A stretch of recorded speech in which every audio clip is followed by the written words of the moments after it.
have to be quiet. It's 3 a.m. My wife's asleep next to me. And I just can't help working on this script yet for another ongoing hour. It's unbelievable. But I feel like I need just to say something to you before I forget it. You know, this episode that you're going to hear is difficult for me because, I'm sorry. No, just a minute. Because I've invested 80 hours of mind-bending research into it. And that's soaked in decades of experience and insight. And what makes this even more difficult for me is that this episode is going to be long. I mean, long. And it's a hell of a lot for you. But if I'm really going to help you see the scam, we're just going to have to get through it. We're just going to have to pull up our big boy pants and start marching through it. And for all of you who've said you're not a fan when I do multi-episode shows, you might reevaluate that after the end of this. But for those that know me by now, I like listeners to come away from every episode accidentally learning something. And boy, oh boy, are you going to learn an incredible amount here. Over one listening session, 2, maybe even 3 rounds of commuting. You've been warned. Now let's get to the good stuff. All right, honey. All right. Good night.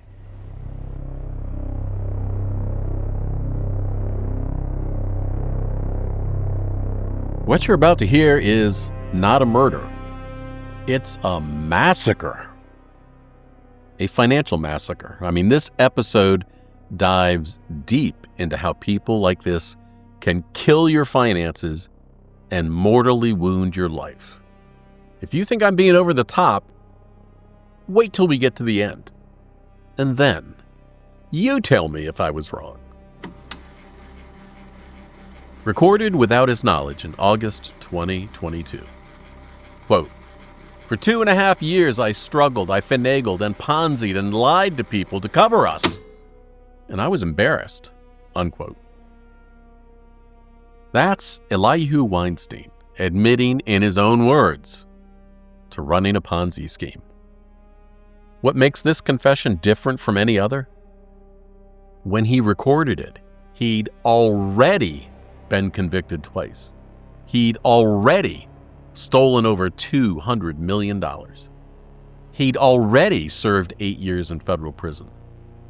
And he'd already received a presidential commutation from Donald Trump, the result of an intense lobbying campaign that reached the highest levels of government. Hi, I'm Steve Rode, and this episode is going to break your brain.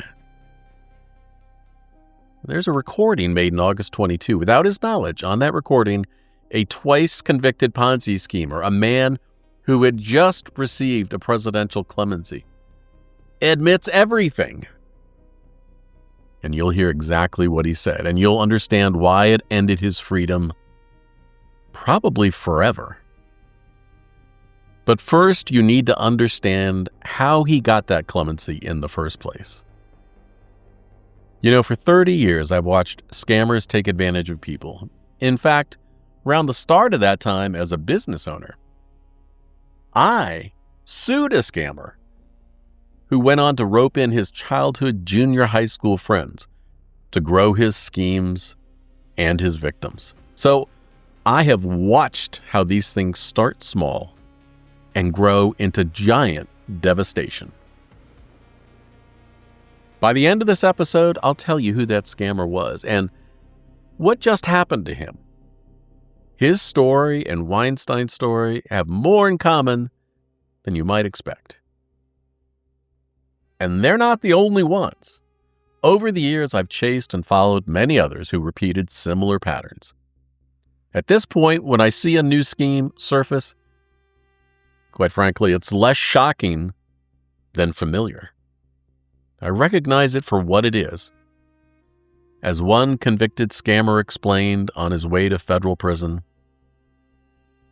he personally emailed me a guest post just for my readers that pulled back the curtain on how this happens and how it works. Different day, same variation of a devious scam. These scams catch a lot of people, and they might catch you or someone you love if you're not careful and don't listen closely. So, listen to this full episode, and what you learn here could save you or someone you really care about. These massive continued scams get complex and intertwined, and I don't know how the perpetrators keep all the lies together. They get so complicated that at some point, it's hard to keep it all straight in your head. But as you listen to this show, I don't want you to try to juggle it all. I want you to just sit back and listen to how these schemes roll downhill like a freight train, unable to stop running over people, causing so much devastation on the way. I want you to listen to how people lost millions of dollars, and listen to how others, people of trust, got suckered in to participate. And by the end of this episode, I think you'll feel the way I have felt over these many years.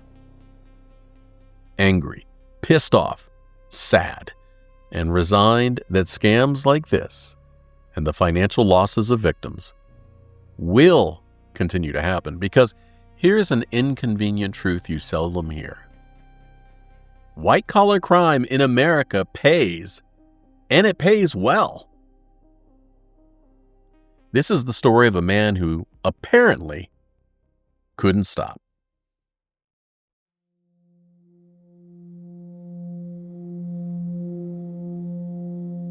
Presidential mercy is supposed to mean redemption, a fresh start, a second chance.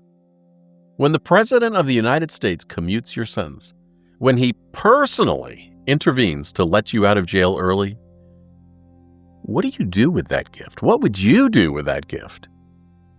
Well, Eli Weinstein answered that question within 11 months. Before we go further, a note. This episode discusses allegations and convictions spanning more than 20 years. Some individuals mentioned have been convicted, others have been accused but not charged, and still others may have been victims themselves. Where someone has been convicted, I say so. And where allegations remain unproven, I use language like according to court filings or prosecutors alleged. Look, I'm not an attorney, and nothing in this episode should be construed as legal advice. The facts presented here are drawn from court documents, reliable news reporting, public records. Any opinions expressed are my own based on 30 years of investigating financial crime. Now, let's begin. Eliyahu Weinstein, Eli to his friends, built his empire in Lakewood, New Jersey, home to one of the largest Orthodox Jewish communities in the United States. A place where business is done on handshakes, where rabbis vouch for character, and where trust is the ultimate currency. Weinstein exploited all of it. This is a story about affinity fraud, and I'm going to tell you more about what that is in just a bit. It's also about presidential clemency and what happens when mercy is given to the merciless. About a man who, according to court documents, simply could not stop stealing from the people who believed in him. Lakewood, New Jersey. About 70 miles south of Manhattan, a place where business is often done on just a handshake, where religious study and family comes first, and where community members support each other through charity and through loans and through shared investment opportunities. And it's where Eli Weinstein built his empire of lies. According to a 2009 Star Ledger investigation, Weinstein started out as a used car salesman, a profession practically synonymous with fast talk and questionable deals.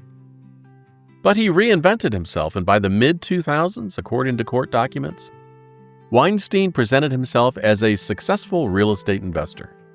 He claimed access to distressed properties at below-market prices, properties with buyers already lined up. All you had to do was invest. And within weeks, sometimes days, you'd see returns of 20, 30, even 40%. It sounded too good to be true. It was. But when the man promising these returns prays at your synagogue, when his children attend the same private school with yours, when respected rabbis vouch for his character, you believe. And here's what makes this case different from every other affinity fraud. Weinstein didn't just steal from his community. He used the community's most sacred institutions, its charities, its yeshivas, its congregations as instruments of the fraud. How do you steal through a synagogue? That question has an answer, and it involves 69 charitable organizations and $140 million. But that comes later. First, you need to understand who trusted him and what that trust cost. Federal prosecutors later described it this way. According to U.S. Attorney Paul Fishman, quote, "One of the hallmarks of this particular fraud was the extent to which the individual took advantage of the trust he enjoyed in his own community," unquote. And that trust would cost his victims everything. Now, I promised to tell you what affinity fraud is. It's a term the Securities and Exchange Commission uses, and after 30 years of investigating financial crimes, I've come to believe it's the most devastating kind of fraud there is. Affinity fraud means a scammer who targets their own people, their own church, their own ethnic community, their own profession, their own social club. The con artist doesn't break in from outside. They're already inside, already trusted, and already vouched for by people you respect. I mean, think about it. If a stranger knocked on your door promising 40% returns on real estate, you'd naturally be suspicious. You'd ask questions.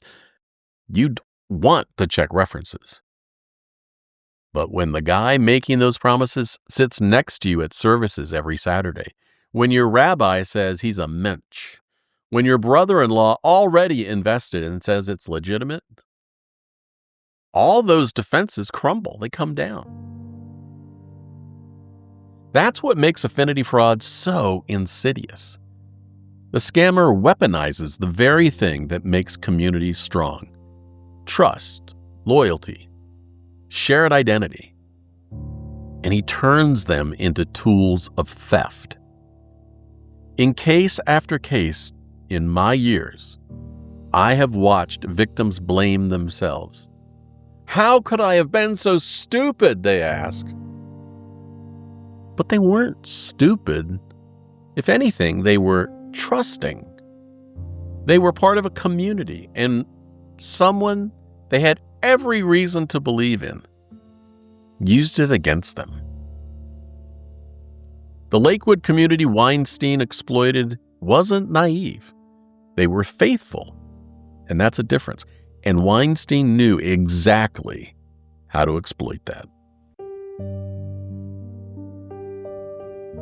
Among Weinstein's victims was a woman identified in court documents only as RBS. She was elderly, she was widowed, and she had dedicated her life to helping orphan children in Israel. According to prosecutors, RBS gave Weinstein approximately $1,200,000. Money she had inherited from her late husband, money she intended to use for charitable work. And Weinstein promised her returns. He promised her safety. He promised her that her husband's legacy would grow. Instead, according to court documents, her money disappeared into the same maze of fake investments and shell companies that swallowed everyone else's. An elderly widow, orphaned children who would never receive her help, a dead husband's legacy stolen. But RBS wasn't alone. According to prosecutors, Weinstein targeted the vulnerable with particular focus: the elderly, the unsophisticated, people who trusted him because their rabbis trusted him, people who believed him because their friends believed him. In Jewish tradition, there are few sins greater than stealing from widows and orphans. The Torah specifically commands protection for the vulnerable. And the community Weinstein exploited, an Orthodox Jewish community of Lakewood, held these values sacred. Weinstein knew those values. He was raised in them. He used them as camouflage. We've seen religion used to deflect blame before, like in the episode Betrayal of Justice, that you should probably listen to next. And RBS, she lost everything. The inheritance, the charitable plans, the future she had imagined for children she would never meet. All of it gone. But the widow wasn't his biggest victim. Harvey Wolonetz gave Weinstein $78 million based on a document that said Wolonetz owned a property on Staten Island. There was just one little problem. Weinstein had a second version of that same document with a different date that said he owned it. Both couldn't be real. The fraud began long before the $200 million Ponzi scheme that would send Weinstein to prison. March 2005. According to court documents cited by the Asbury Park Press, Weinstein supplied an investor named Harvey Wolonetz with an operating agreement. The document claimed Wolonetz was the managing partner of something called HDW 2005 Forest LLC, a company supposedly formed to purchase and develop a property on Staten Island in New York. Wolonetz had loaned Weinstein $78 million. There was just one problem. According to the lawsuit Wolonetz later filed, Weinstein didn't control the LLC. He didn't even own the property. The document he'd given Wolonetz, the document with Wolonetz's signature dated March 30th, 2005, was contradicted by another nearly identical document filed in court papers. That second document stated that Weinstein was the sole member and manager of the LLC. Same document, different facts, different dates. And according to attorney Ari Weisbrot, who represented Wolonetz, Weinstein, quote, allegedly forged documents to convince Wolonetz that Wolonetz owned the property when he really didn't, unquote. Forged documents. This wasn't just a man making promises he couldn't keep. This wasn't just optimistic projections that didn't pan out. Eli Weinstein was fabricating legal documents, creating false paper trails to convince investors their money was safe when it wasn't. By mid-2006, Wolonetz was getting nervous. For more than a year, he'd been trying to get solid information on what happened to his $78 million. He asked Weinstein for paperwork on the property, for proof of ownership, for something, anything that showed where his money had gone. Weinstein's response wasn't to come clean. It was to dig deeper into the lie. In June 2006, Weinstein approached Wollenetz with a solution. He told Wollenetz about a limited liability corporation he controlled called Prospect Realty Associates Group, which supposedly owned a piece of property in East Orange, New Jersey.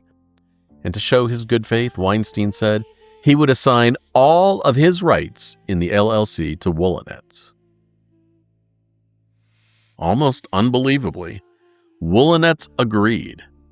And on June 6, 2006, both men signed a document to that effect. The problem?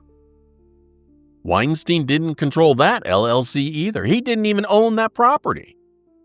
It was another lie, built on top of the first lie, documented with more forged paperwork. But Harvey Wollenetz wasn't the only victim. I mean, not by a long shot. According to the record of Hackensack, federal prosecutors would later describe a broader 5-year scheme stretching from New Jersey to Florida to California to Israel. A global investment fraud with Weinstein at its center. According to prosecutors cited in the record, Weinstein employed a range of techniques to defraud investors. He never owned many of the properties he told investors he did own. He sold both fake and real interests multiple times. I mean, think about that. It wasn't just fictitious properties. Sometimes the buildings were real. You could drive by and see them. You could look at them on Street View. But Weinstein would sell ownership stakes to multiple investors. 5 different people might each believe they owned 50% of the same building. The math just didn't add up, but victims weren't able to compare notes. Weinstein also drew up fraudulent leases to entice investors, making them appear that properties had substantial rental income when there actually was no tenant. He hid key information like zoning changes on investment properties that would dramatically reduce their value. He created shell companies, forged operating agreements, fabricated entire paper trails. By the time the FBI came knocking, Weinstein had been the subject of millions of dollars in court judgments, including a $34 million award filed against him in Pennsylvania just the week before his arrest.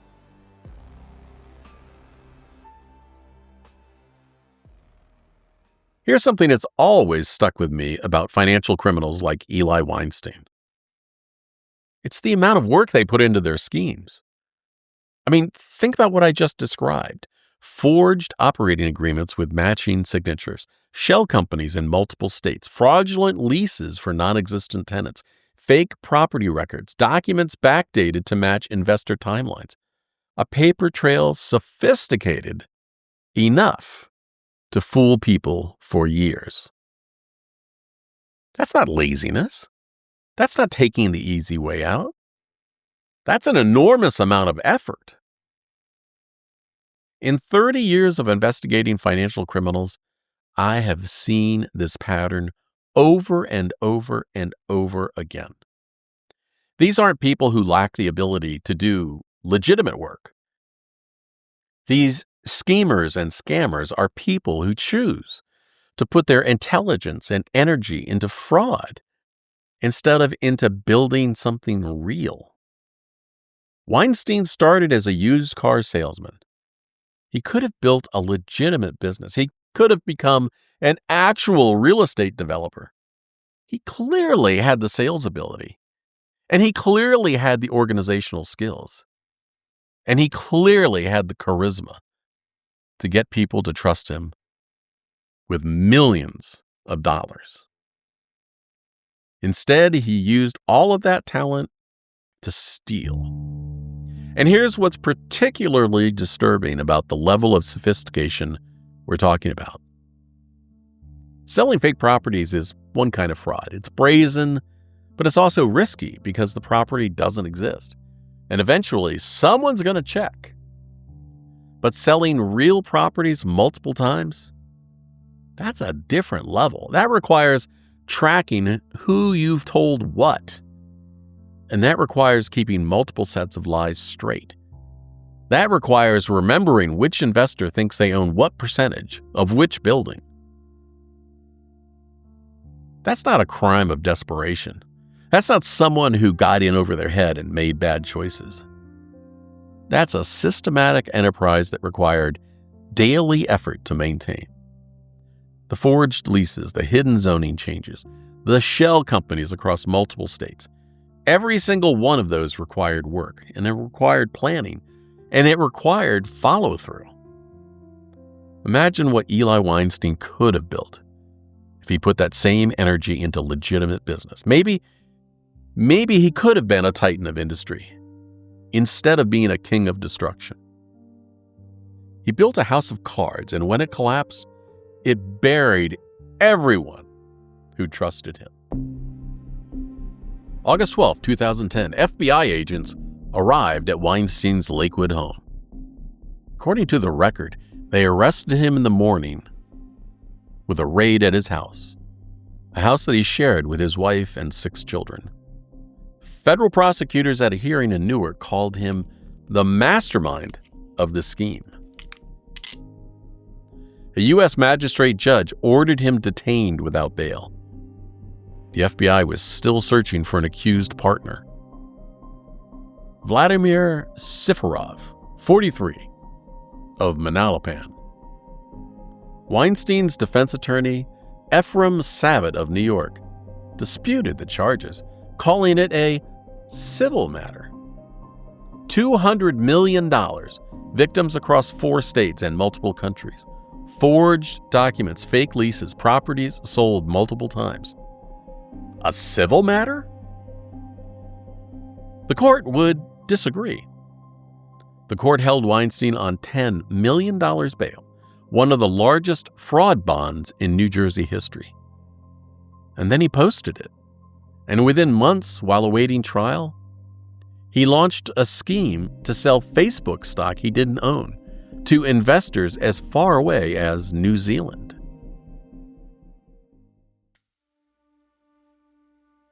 August 2010. Eli Weinstein posted bail.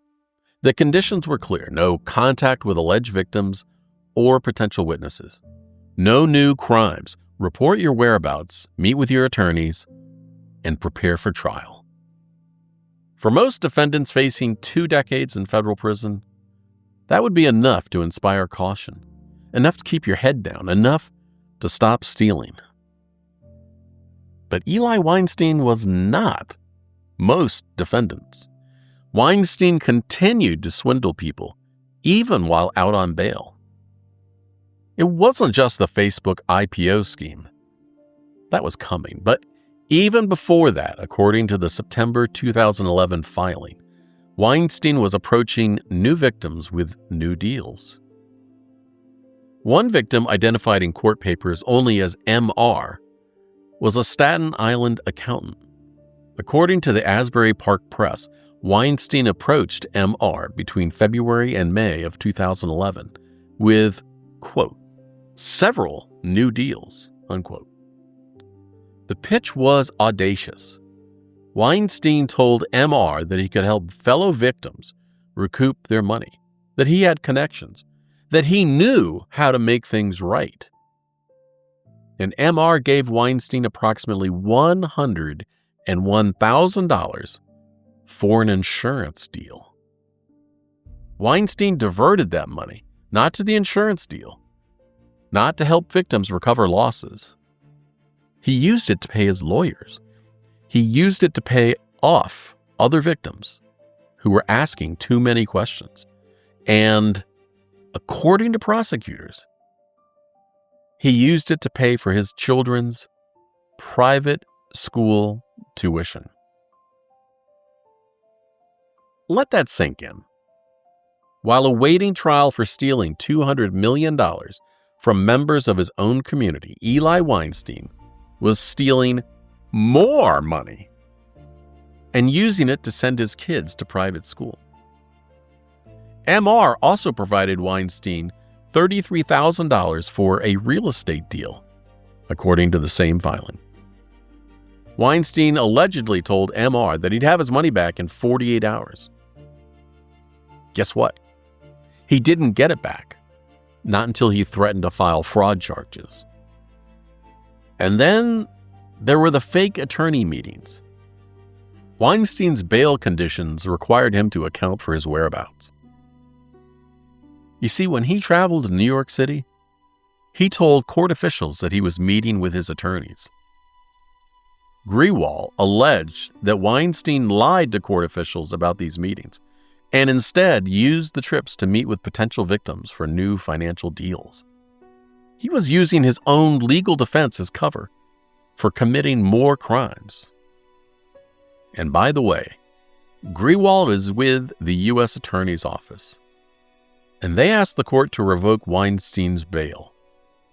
According to the Asbury Park Press, Grewal said his office would seek additional indictments, quote, within the next several weeks, unquote. The civil suits were piling up.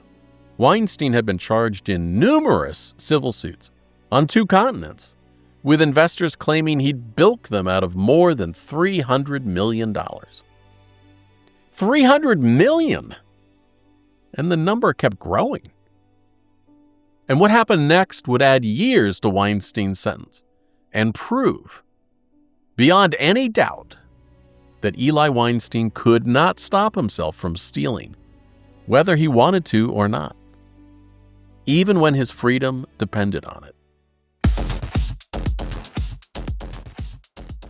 It's May 2012, and Facebook was about to go public. Remember that?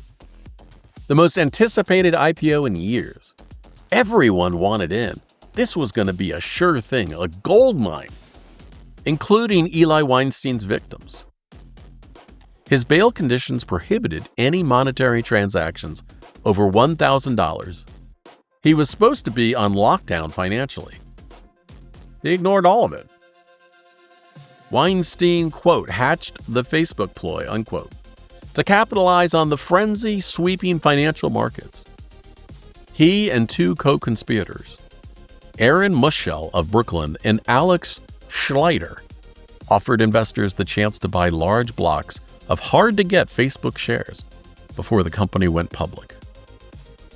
U.S. Attorney Paul Fishman said, quote, the defendants took advantage of the buzz around the Facebook IPO to fleece unsuspecting investors, unquote. Again, there was one problem. They had no connection to Facebook, no access to the stock, no way to deliver what they promised. They told investors the venture would be backed by a Park Avenue property worth $12 million.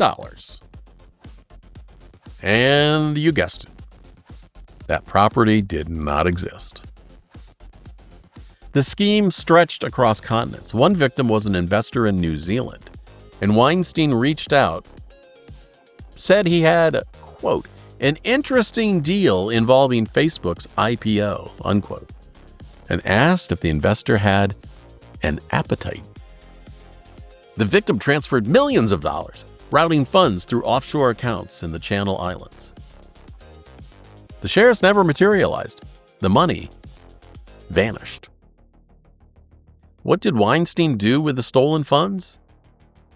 Well, he extended loans to a rabbi and his Brooklyn congregation in exchange for interests in life insurance policies, essentially placing bets on when congregants would die. He made a gold deal in Africa. He paid his lawyers. He made investments in other companies. And he wrote a $75,000 check to a Newark law firm, the firm representing him on the original Ponzi charge. Stolen money paying for his defense against charges of stealing money. The audacity is almost incomprehensible. But here's where it gets surreal. One victim discovered what was happening and decided to confront Weinstein directly with a recorder running. In February 2013, at the Marriott Glen Point Hotel in Teaneck, New Jersey, on tape, Weinstein said, quote, "You've got to trust me. It's going to be hard for you because I'm the bad guy. I'm the thief." Unquote. I'm the bad guy? I'm the thief? His own words. The victim wasn't buying it. According to the complaint, he demanded, "Where is it?" In Weinstein's response, "You made it." And the victim shot back, "I never got it back. I didn't see my money." That recording would become evidence in federal court. Weinstein on tape admitting he was a thief, while simultaneously trying to convince his victim to keep trusting him. That's the psychology of a con man. Even when caught, even when confronted, even when calling himself the bad guy, he's still working the angle, still trying to manipulate, still looking for a way out. But maybe that's the fun part. But the Facebook scheme wasn't operating in isolation. According to the Asbury Park Press, Weinstein and his accomplices were running multiple frauds simultaneously and using money from one to prop up another. In 2012, while the Facebook IPO scam was unraveling, Weinstein and co-conspirator Alex Schleiter launched another scheme. This one involved a condominium complex in Florida. They convinced two investors to purchase the complex at a discounted price, promising it would be immediately flipped at a substantial profit. The victims wired $2,830,000 to an attorney trust account, money that was supposed to be held in escrow for the purchase. But it wasn't. You see, the defendants transferred most of the money out of that escrow account and gave approximately $1.8 million to the Facebook investors who were demanding returns. They were literally robbing Peter to pay Paul. They were using new victims' money to keep old victims quiet. A house of cards where every card is someone's life savings. And to make it work, Weinstein needed people willing to play roles. Aaron Glucksman, 41, of Brooklyn, was one of those people. He pleaded guilty. He'd sent emails to investors pretending to be an attorney handling the closing. He posed as the property manager. A fake attorney, a fake property manager. Fictional personas to steal real money. Glucksman got 4 years in federal prison. There's one more detail worth noting. One of Weinstein's earlier deals involved Solomon Dweck, the infamous informant behind the biggest corruption and money laundering sting in New Jersey history. A scandal that brought down mayors and rabbis and politicians across the state. Weinstein's world was apparently filled with people who would later become notorious. Fraudsters, informants, convicted criminals, a web of connections stretching from Lakewood to New Zealand, from Brooklyn congregations to offshore accounts in the Channel Islands. In September 2014, Weinstein pleaded guilty to wire fraud conspiracy and money laundering for the Facebook scheme. 2 more years were added to his sentence. 22 years became 24.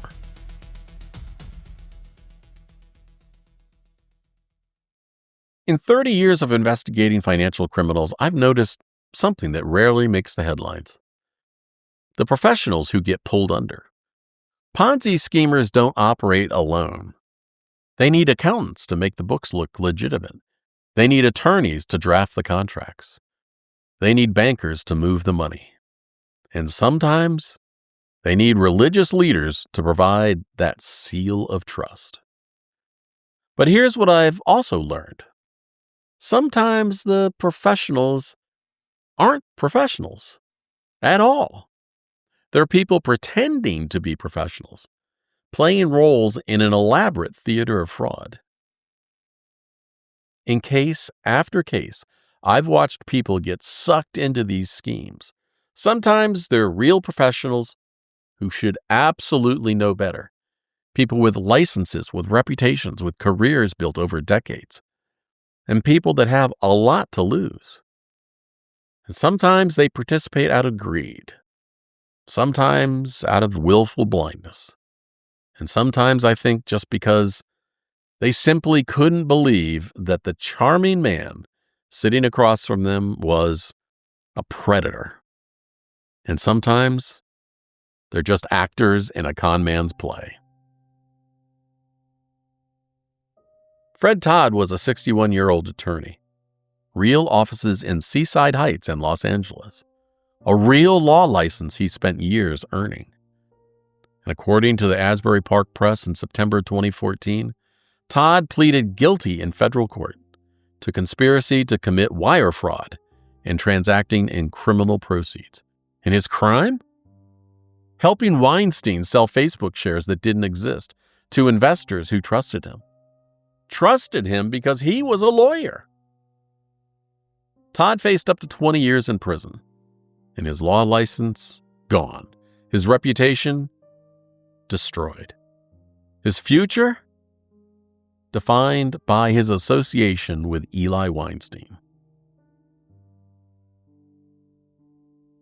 Aaron Glucksman wasn't a real attorney, but he played one in Weinstein's scheme. Glucksman sent emails to investors pretending to be a lawyer, handling a real estate closing. He posed as a property manager. He created fictional personas to make the fraud feel legitimate, and Glucksman got 4 years in federal prison for his performance. And then there were the rabbis. Weinstein extended loans to a rabbi in his Brooklyn congregation in exchange for interests in their life insurance policies. A rabbi, a spiritual leader, someone whose entire role is built on trust, on guiding a community, on moral authority.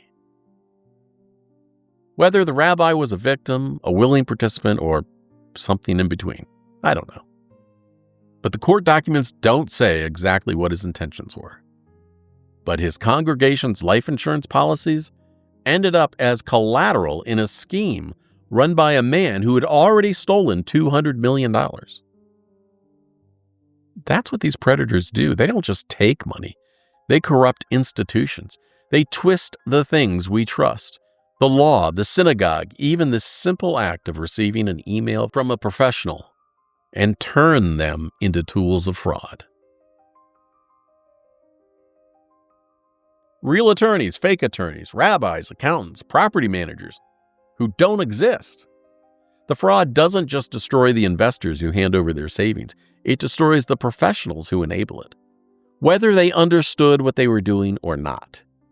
It corrupts the people who play roles in the scheme, even if those roles are fictional. And it poisons the institutions that communities depend on for guidance and trust. Weinstein walked away from the Facebook scheme with 2 extra years on his sentence. Fred Todd walked away with a felony conviction and a ruined life. Aaron Glucksman walked away with 4 years in prison for pretending to be someone he wasn't. And somewhere in Brooklyn, a congregation discovered that their rabbi had entangled their life insurance policies with a convicted Ponzi schemer. That's the undertow of financial crime. It pulls everyone down. Real professionals, fake professionals, it doesn't matter. Once you're in Weinstein's orbit, you're drowning.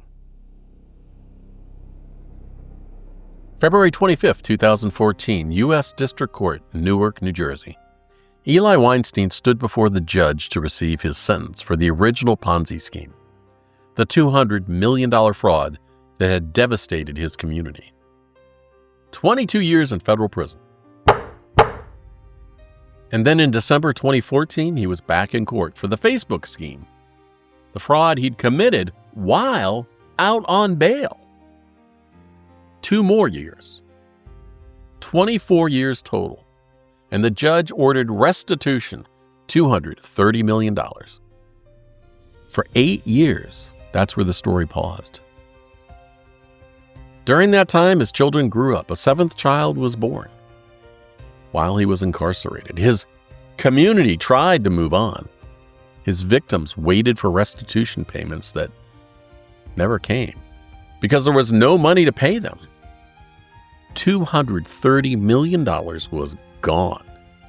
It was spent on properties, on lifestyle, on legal fees, on payouts to early investors.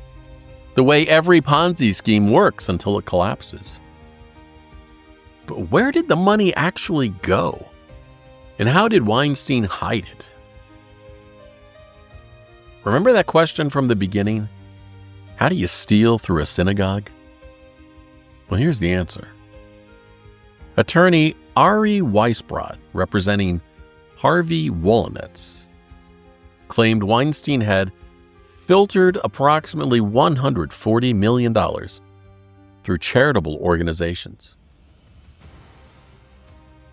$140 million through 69 separate charities. Yeshivas, congregations, organizations supposedly dedicated to religious education and community support. They were used as washing machines for stolen money. Weisbrod is quoted, "Weinstein and his associates transferred well over $100 million to suspicious charities and corporations, some of which are owned and controlled by Weinstein's employees and cronies." And then a lot of that money found its way back. The scheme worked like this. Weinstein would send millions to a charity, and then often the same day, that charity would send millions back to Weinstein, to companies he controlled, or to investors demanding their money. The Yeshiva Ghetto Law of Seagate in Brooklyn received 3 separate transfers: $2.2 million, $5.2 million, $3.95 million. And on each of those same days, the yeshiva sent money back: $3.2 million, $2.1 million, $2.7 million. Same day transfers. Money out, money back. Another charity received $6.9 million between June 4th and June 8th, 2007. And within days, Weinstein's lenders received $4.1 million back. Congregation Ol Elihu received $23.4 million. A single congregation that was formerly run by Rabbi Elihu ben Haim, who had pleaded guilty to attempting to launder $1.5 million. Rabbis, yeshivas, congregations, all touched by Weinstein's money, all part of a trail investigators would spend years trying to untangle. Weinstein's defense attorney, Gary Ginsberg, dismissed the allegations. Quote, "If I make a donation to a yeshiva that may be currently under indictment for having been involved in an alleged money laundering scheme, does that make me part of the scheme? No. If I take a loan from an institution that may have been indicted for money laundering and then pay that loan back, does that make me a money launderer? No." He then went on to call the accusations scurrilous. But Weisbrod saw it differently. Quote, "It is without dispute that Weinstein sent tens of millions of dollars to entities that he controlled, disguised as charities, and then filtered the money back to his own uses." Unquote. On the day of Weinstein's arrest, federal agents loaded boxes from his Lakewood home. Years of records, decades of transactions, and a paper trail stretching across 69 charities and hundreds of millions of dollars. One of those charities named in early reports was Cars for Kids. They had a radio jingle that people remember. 1-877 Cars for Kids. KARS Cars for Kids. 1-877 Cars for Kids. Donate your car today. Donate online at carsforkids.com. That's cars with a K. Pickup is quick and easy. You'll get a vacation voucher and maximum tax deduction. 1-877 Cars for Kids. Donate your Though the charity later denied the allegations and a newspaper correction clarified that the money flow was in the opposite direction than initially reported. But some charities quickly kicked donations back to the donors, often within days. And 2 religious charities became the focus of federal money laundering investigations in both New Jersey and California. Weinstein took the impulse to do good, the desire to help children, the desire to support religious education. And there's no other way to say it, but he weaponized it. The money moved in circles. It disappeared into a maze of contributions and purchases that investigators would spend years trying to untangle. And by the time the government tried to recover it, most of it was simply gone.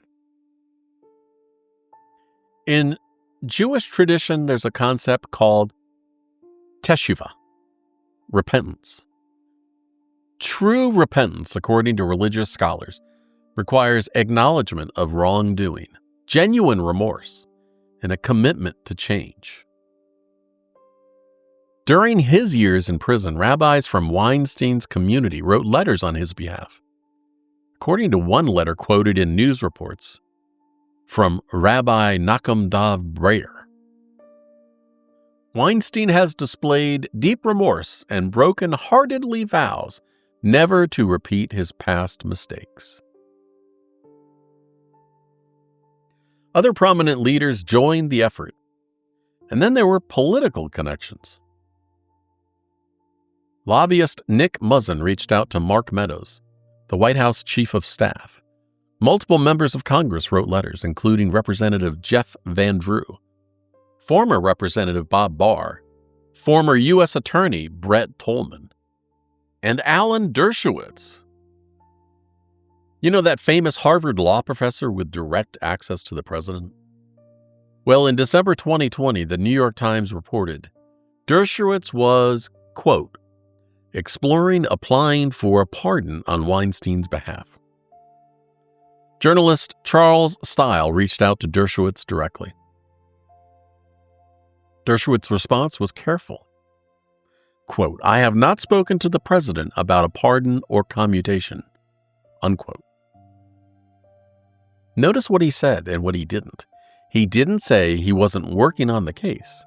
He didn't say he hadn't communicated through intermediaries. He said he hadn't spoken to the president. And 1 month later, the lobbying campaign succeeded. The president commuted Weinstein's sentence, and the White House statement listed Professor Alan Dershowitz among the supporters. Dershowitz later said the vast majority of his clemency cases were worked on for free for clients who'd refused to plead guilty. Clients who'd refused to plead guilty. But Weinstein had pleaded guilty.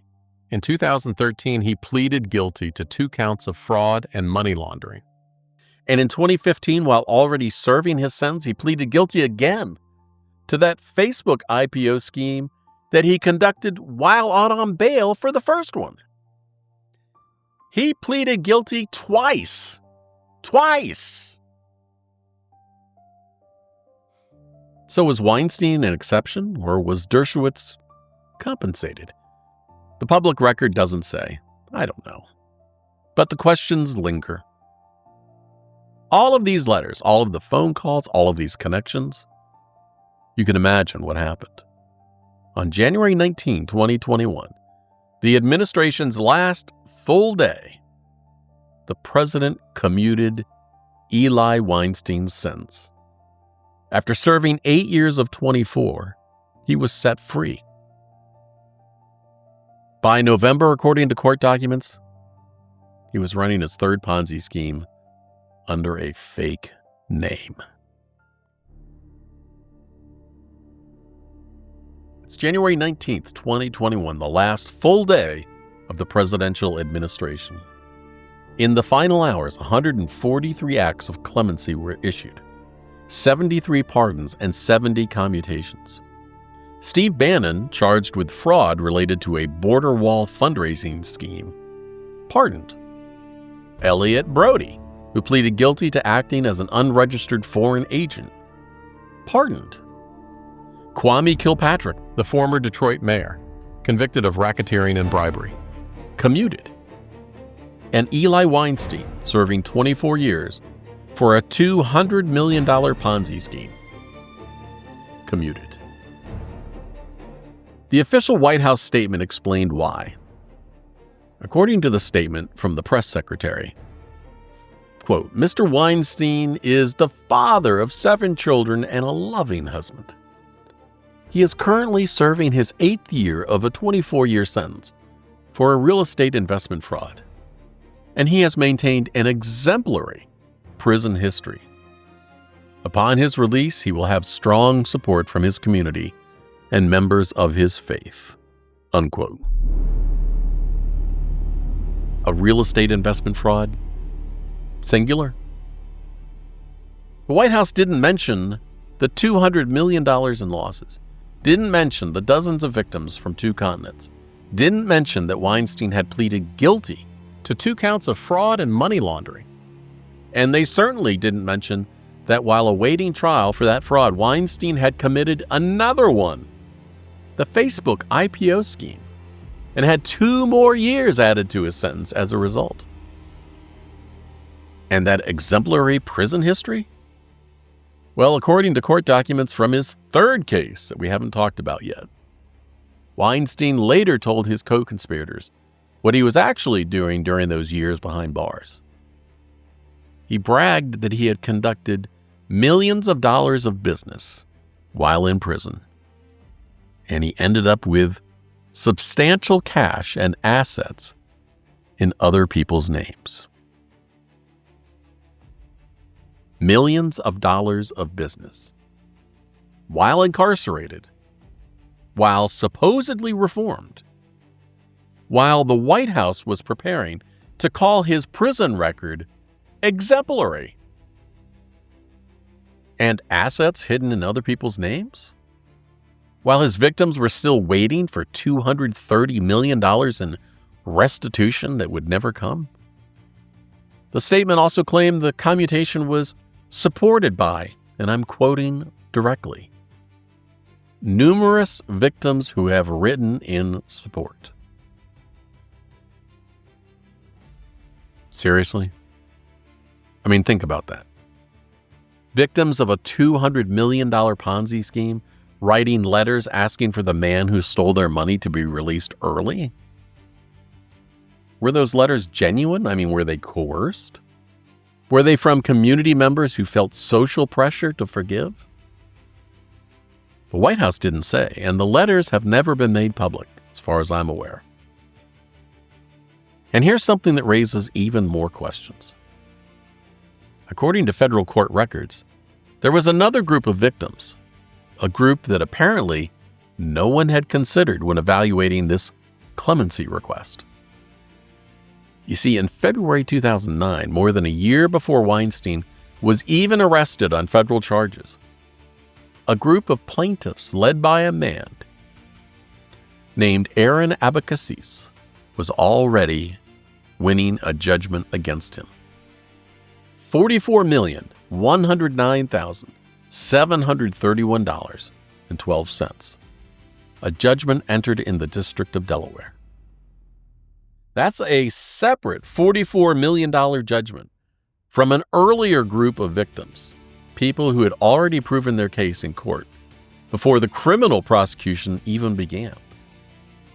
The Abacassis plaintiffs included a dozen individuals and investment entities: Kenneth Beard, Esther and Jacob Bloch, Rob DiLalano, Edward Friedman, Samuel Hart, companies called Cleon Apartments, and ARD2 Investments. These weren't the Wolinets victims. These weren't the RBS victims. These were yet another set of people Weinstein had allegedly defrauded. And when the White House issued its clemency statement, when it claimed numerous victims supported the commutation, did anyone ever check with the Abacassis victims? Because they were among the group. Did anyone verify the claim at all? Now, normally the Office of the Pardon Attorney reviews clemency applications, and the FBI investigates. Agents interview support letter writers. There's a 5-year waiting period after sentence completion. Weinstein had served 8 years of 24. Legal experts later called the process an informal and fairly chaotic White House operation. Who verified the claim of victim support? Who contacted the advocacy's plaintiffs, still waiting for their $44 million judgment? Well, the answer is apparently no one. What we do know is who else supported the commutation. The statement listed them. Former U.S. Attorney Brett Tolman, former Representative Bob Barr, Professor Alan Dershowitz, Representative Jeff Van Drew, Jessica Jackson of the Reform Alliance. And according to news reports, Ivanka Trump, the president's daughter, had personally called Weinstein's family. And the reason for her involvement has never been explained. Attorneys, politicians, advocacy groups, religious organizations, the president's own daughter, an entire network of influential people, all vouching for a man who had stolen $250 million from members of his own community. The statement made no mention of the $230 million in restitution that Weinstein still owed his victims. No mention of the charity money laundering allegations. No mention of the federal investigations in New Jersey and California. Just a loving husband and a real estate investment fraud. The next morning, January 20th, 2021, Weinstein posted a video from somewhere in New Jersey. And according to news reports, he said, "I want to thank the president himself for seeing the opportunity to help bring me back to my family and for granting me this clemency." Back to his family, back to his community, back to Lakewood? Not everyone was celebrating. Gerber Garral, that attorney that I mentioned, the then Attorney General of New Jersey, he was one of those original prosecutors who built the case against Weinstein. After years of work, after watching Weinstein commit a second fraud while awaiting trial for the first, after securing that 24-year sentence, the man walked free with 16 years still to serve and no restitution.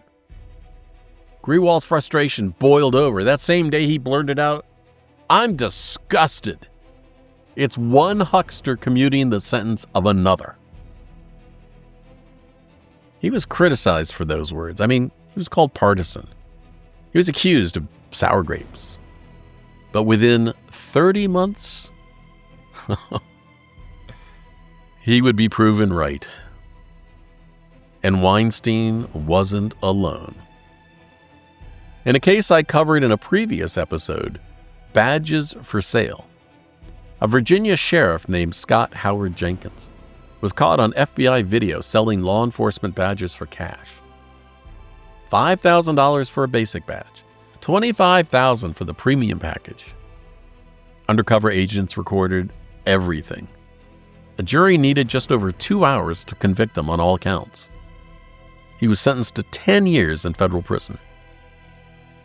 And then days before his sentence began, Jenkins received a full presidential pardon, made the crime go away. But here's what makes the case mirror this one. You see, only Jenkins got the pardon. James Metcalf, a decorated volunteer officer who pleaded guilty and cooperated fully with prosecutors, still faces 3 years probation and $75,000 in fines. Others who were caught that had paid for badges, no pardons, and they still face consequences. And the man who created the corruption scheme walked free. The people he corrupted still pay the price. Does that sound familiar? Under his commutation terms, Weinstein remained on supervised release. He was required to report all income, assets, and employment. he still owed $230 million in restitution. He was supposed to be monitored and watched and reformed. What no one knew was that Weinstein was already planning his next scheme. And this time, he had learned from his mistakes. If you're listening to this episode and thinking, oh my gosh, this is a lot of information, you're right, it is. 3 trials, hundreds of millions stolen, presidential clemency, and victims still waiting for restitution more than a decade later. And I'm about to tell you it gets worse. Can you believe that? Don't try to keep track of every dollar, every name, every scheme. That's not what matters. What matters is the pattern. What matters is watching how a man like this one operates. How he slips through gaps. He exploits trust and reinvents himself again and again. And before we're done, I'm going to share advice from a serial scammer named Damian Kutzner. On his way to federal prison, he sent me a guest post for my other site, a kind of confession about how the game really works. What he wrote is something every listener needs to hear. Not just about Weinstein, he didn't know him, about all of them. But first, you need to understand what Weinstein did with his freedom. So, stay with me, because what happens next is why this story needed to be told. It's November 2021, less than 11 months after the presidential commutation.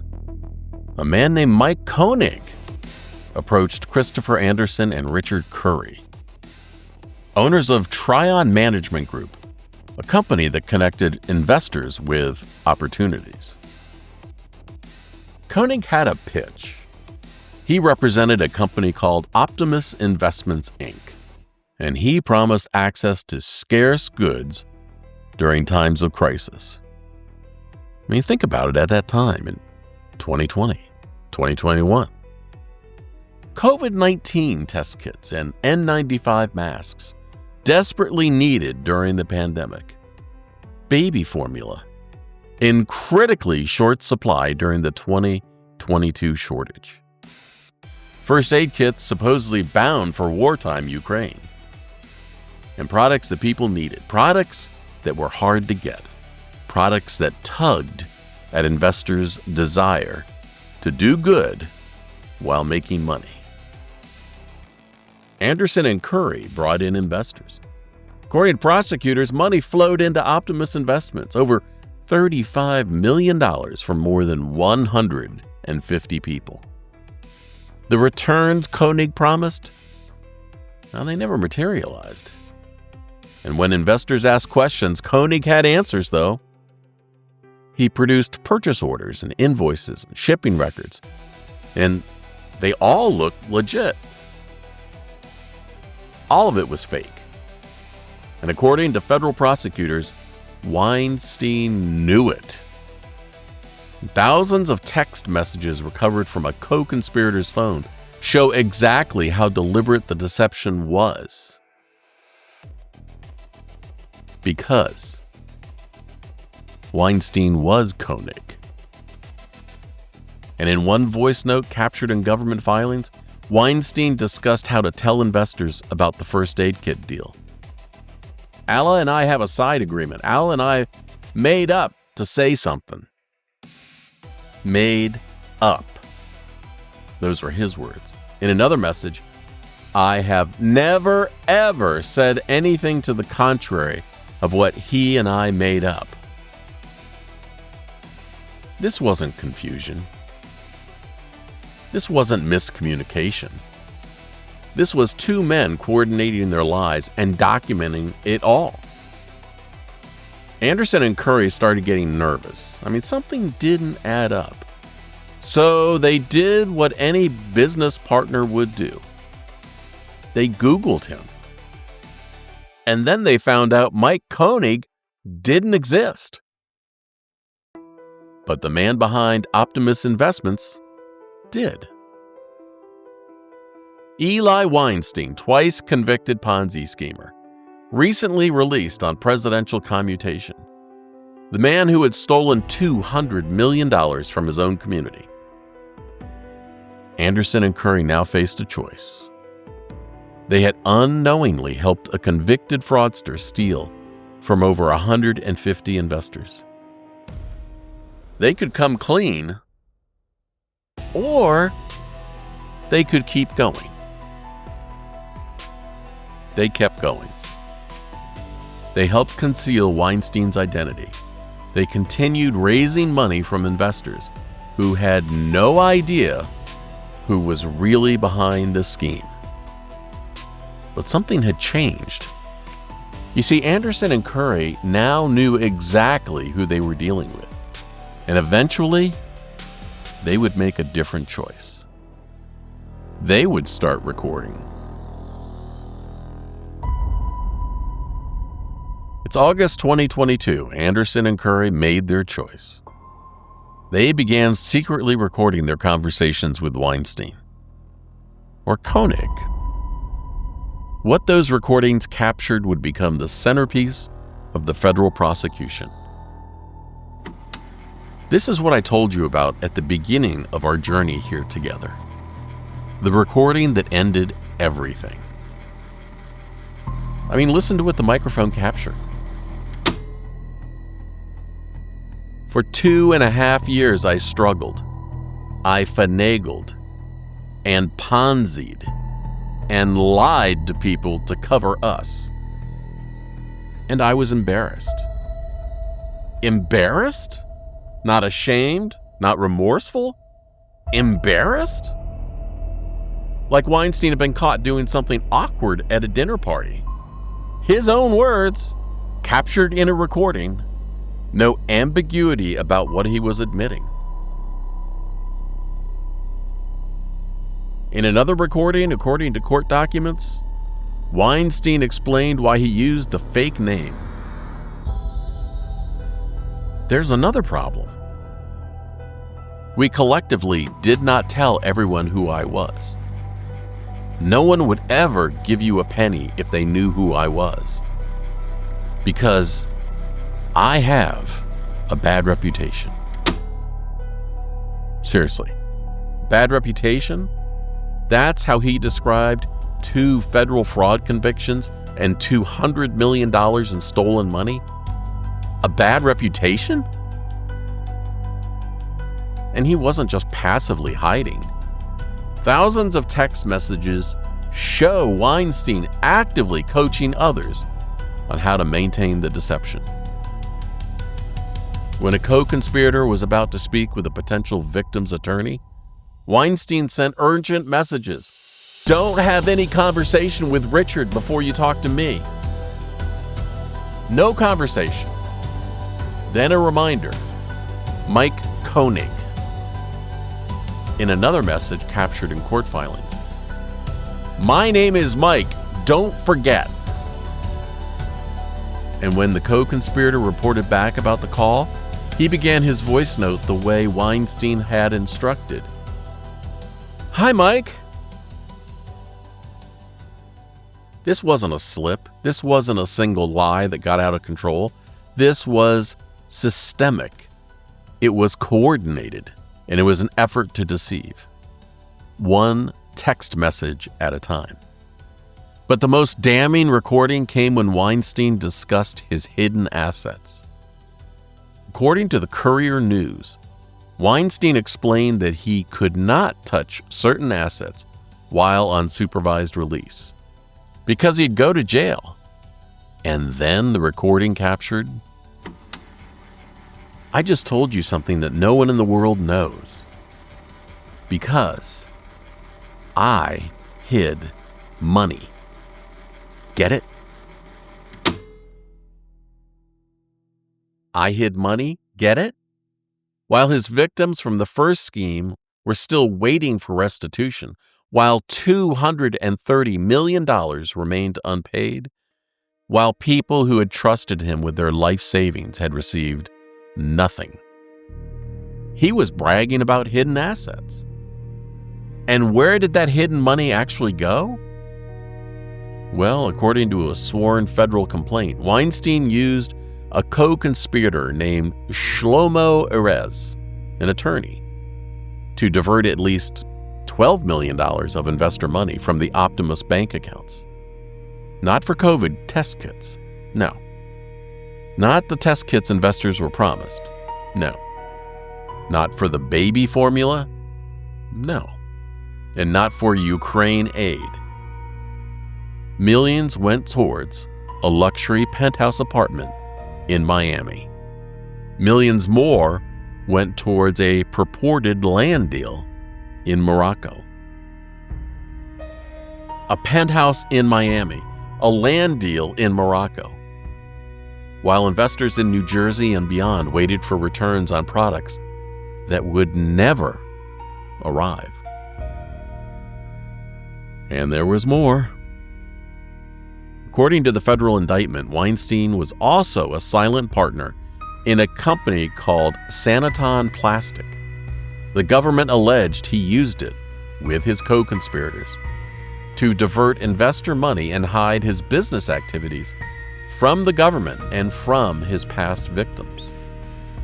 The very people still waiting for $230 million in restitution. This wasn't careless. This wasn't a scheme that got out of control. According to prosecutors, every layer was deliberate. The fake name, the attorney as a conduit, the shell companies, the international real estate. And Weinstein knew. His co-conspirators knew what he was doing. In an August 31, 2022 meeting, one of them secretly recorded the sessions. Weinstein made it plain to everyone in the room, including Erez. According to the sworn complaint, he said, quote, "I finagled and Ponzied and lied to people to cover us." Unquote. Cover us. Not just himself, us. The government's position?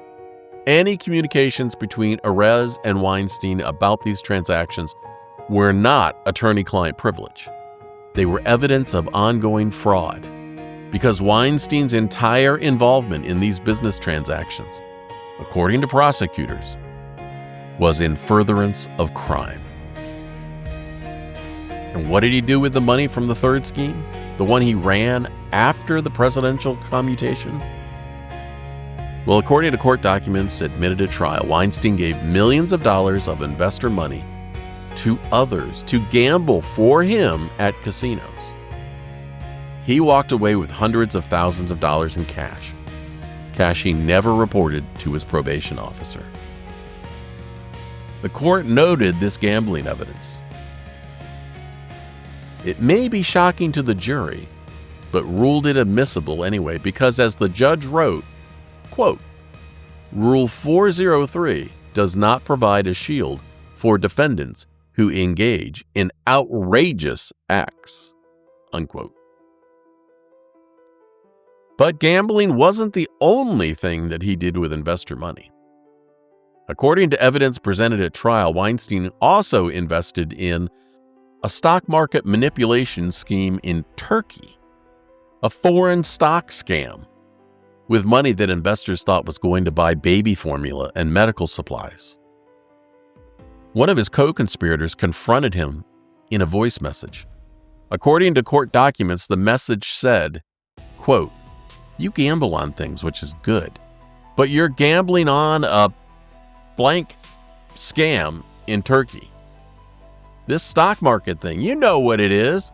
It's manipulation." Unquote. Weinstein's response, according to court filings? He said, "I listened and agree." He knew it was a scam. He knew it was manipulation, and he did it anyway, with money entrusted to him by people who thought they were helping Ukraine or buying scarce baby formula.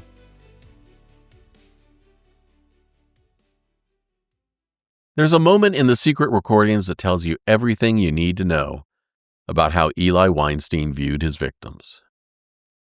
According to the Courier News, in one conversation, Weinstein explained that he couldn't touch certain assets while on supervised release because he'd go to jail. He knew it. And then he boasted that I just told you something that no one in the world knows because I hid money. Get it? I hid money. Get it? In 30 years of investigating financial criminals, I've learned one painful truth that victims rarely understand until it's too late. The bulk of the money is almost never recovered.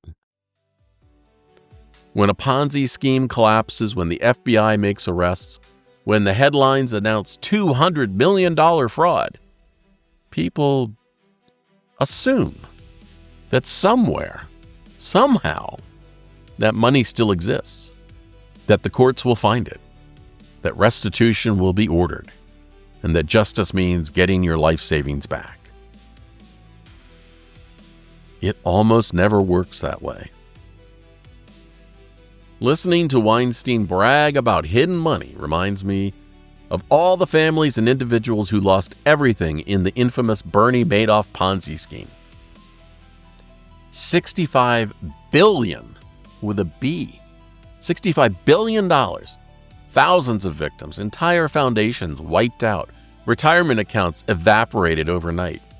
People who thought they were set for life discovered they had nothing. Ironically, when Madoff was imprisoned, he sat in a federal facility not far from where I live.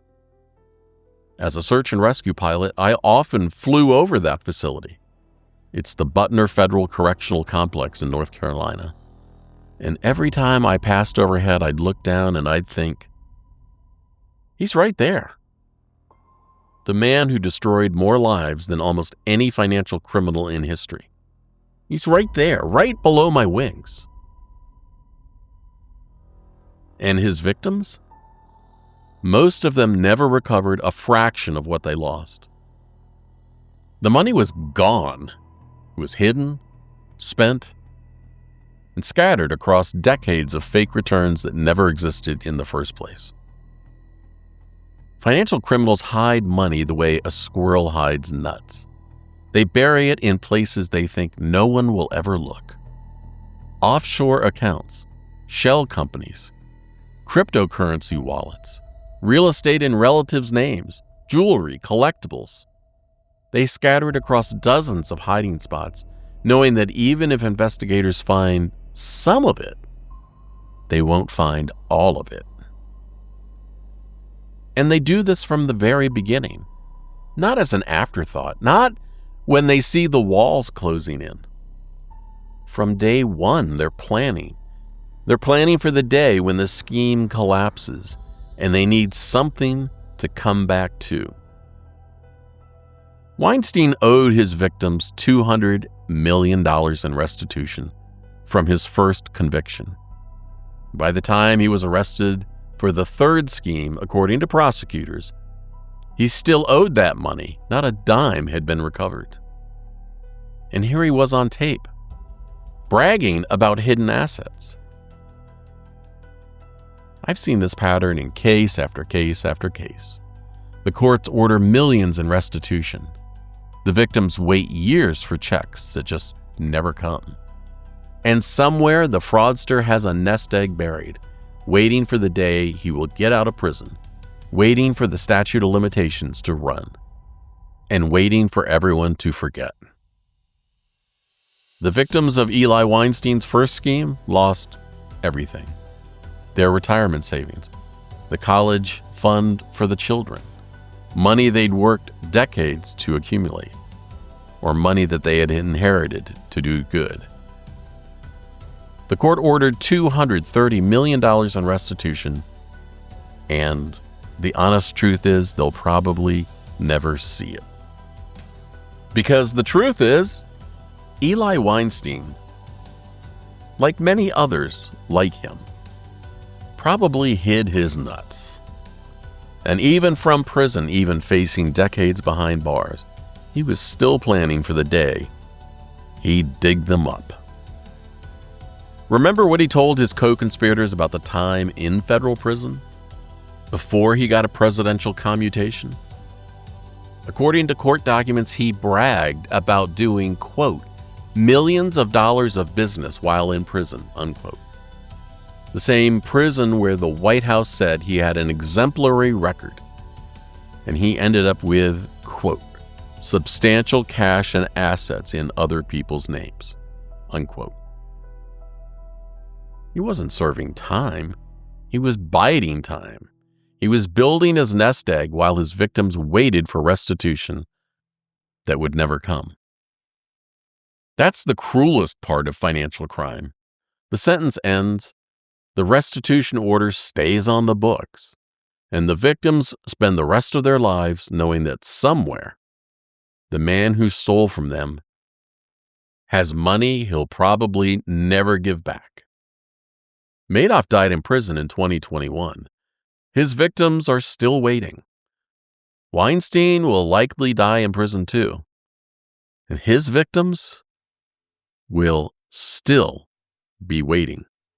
The squirrels always win, and the nuts stay hidden. There's something I need to tell you to understand about serial financial criminals. Something that took me years of covering these cases to fully grasp. I couldn't believe it in the beginning. But what I learned was, we look at someone like Eli Weinstein and see a broken man, a moral failure, someone who just couldn't stop himself from stealing, who destroyed lives, who betrayed every person who trusted him. We see a cautionary tale, a warning about greed and the damage it causes. But in case after case, I've observed something different about how these perpetrators see themselves. They don't see criminals in the mirror. They see someone clever, cunning, a master operator who keeps outsmarting the system, almost like it's an exhilarating game. I mean, listen to those recordings again. I finagled and ponzied and lied to people. In my experience investigating these cases, that kind of language isn't racked with guilt. It's explanatory, almost boastful. It's how someone describes their craft. Remember that quote? I hid money. Get it? Get it? It sounds like you're being let in on a secret, like it's something to be proud of. I once asked the brother of a serial scammer I'd covered, not Weinstein, but someone with a strikingly similar pattern, why he thought his brother kept doing it. His answer stayed with me. He said, quote, they have the ability to be successful if they applied their talents on legitimate business, but they want the fruits of success without the hard work. So they take the shortcut path and justify it in their minds as being successful, unquote. That justification, that's the key. They're not ashamed of what they've done. They've convinced themselves that is success. I've interviewed many victims of financial fraud. I've studied case files on perpetrators, and here's the disconnect that makes these crimes so difficult to comprehend. You and me, we see $200 million in unpaid restitution, a monument to failure. Serial fraudsters, in my experience, they see proof they successfully hid assets even federal investigators couldn't find. We see multiple convictions, decades of prison time, consequences that should break anyone. They see multiple attempts where they almost got away with it, years of living large before it collapsed, and maybe would have kept going if not for bad luck or a disloyal partner. We see a second chance squandered. They see proof the system can be manipulated. This pattern, this psychology, is why recidivism in financial crime is so persistent. These aren't people failing to learn their lesson. In case after case, I've watched them refine their technique.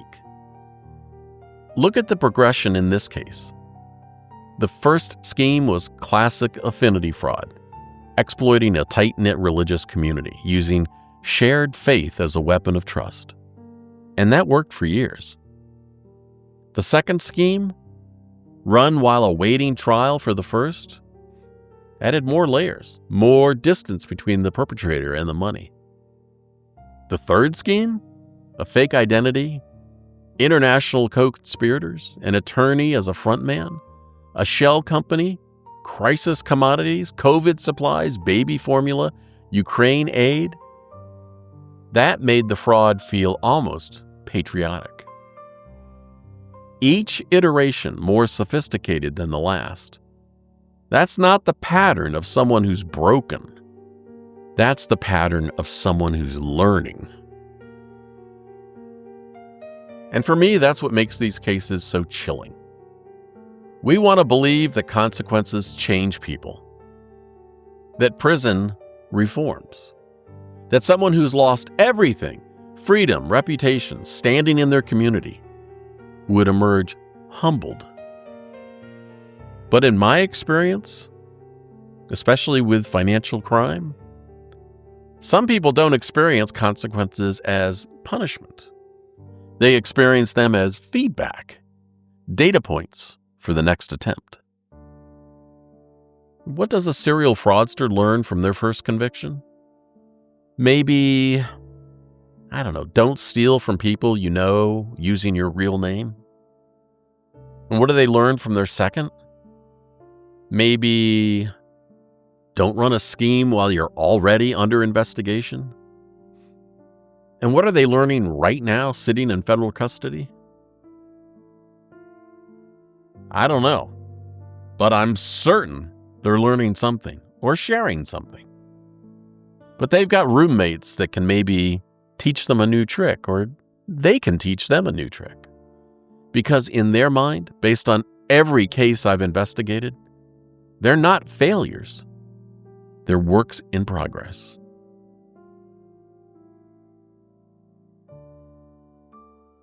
I know what you're thinking. We've heard him confess on tape. We've seen the money trail. We've watched him brag about hidden assets while his victims wait for restitution. How much worse can it get? Well, here's what I've learned covering financial crimes for 30 years. With people like Weinstein, there's always another layer, and each layer reveals something uglier than the last. And what I'm about to tell you about the gambling, about the foreign scams, about what was really happening inside his exemplary prison stay, it shows you just how deliberate this all was. Stay with me because we're almost through the maze. July 19th, 2023, federal agents move simultaneously on multiple locations. Eli Weinstein arrested again. Aryeh Bromberg arrested. 3 of his co-conspirators, Christopher Anderson, Richard Curry, and Ala Mohammed Hattab, had already flipped. They'd pleaded guilty. They were cooperating with the government. 2 others remained at large. One was Shlomo Erez, an Israeli citizen who had helped create sham consulting agreements to move the money. U.S. Attorney Philip Selinger held a press conference in Newark, and according to the Asbury Park Press, he said, as alleged, soon after Weinstein got out of jail after receiving a presidential commutation, he picked his Ponzi schemer's playbook back up. Selinger continued, this is now the 3rd time this office has charged Weinstein with a large-scale scheme to rip off investors. The 3rd time. And this time, there would be no presidential commutation waiting. Different administration. No network of rabbis and lobbyists and congressmen advocating for Eli Weinstein's soul. The co-conspirators who had recorded him were now government witnesses. The WhatsApp messages were in federal hands. The meetings where he bragged about hidden money had been captured on recordings. Alan Dershowitz, the Harvard professor who had helped lobby for Weinstein's commutation, was quoted after the third arrest. According to news reports, he said, quote, "If he's found guilty again, he will receive no mercy," unquote. Dershowitz was about to be proven right. The trial began in early 2025 and it lasted 27 days. The transcript ran 5,930 pages, and the prosecutors played the recordings, the WhatsApp messages where Weinstein admitted he'd Ponzi'd investors, the meetings where he bragged about hidden money, the coordinated lies documented in his own words. They showed the jury how Weinstein had fabricated deals involving COVID masks that didn't exist, baby formula that was never purchased, and Ukraine first aid kits that were pure fiction. They traced the money from investor accounts through shell companies into real estate purchases and personal expenses. The defense argued technicalities. They challenged evidence. They questioned whether Weinstein knew all the details of every deal. But the recordings were devastating. According to government filings, there were over 19,000 messages between Weinstein and his co-conspirator, Shlomo Erez, alone, many of them explicitly coordinating the fraud. On March 31st, 2025, after deliberations, the jury returned its verdict. Guilty on 15 of 17 counts. The conviction was just the beginning. Judge Shipp was about to hand down a sentence of 444 months and call Weinstein something that captured 20 years of fraud in a single word.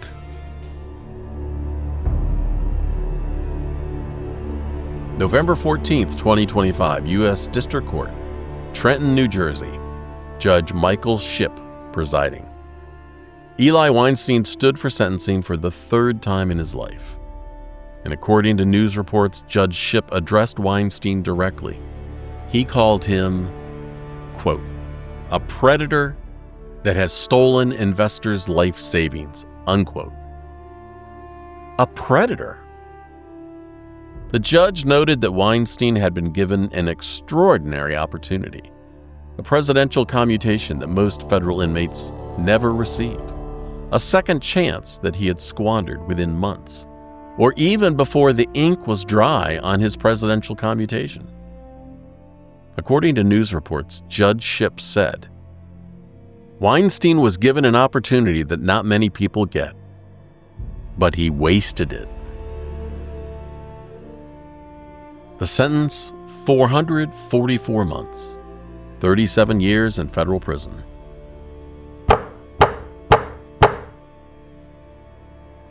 Weinstein is 51 years old.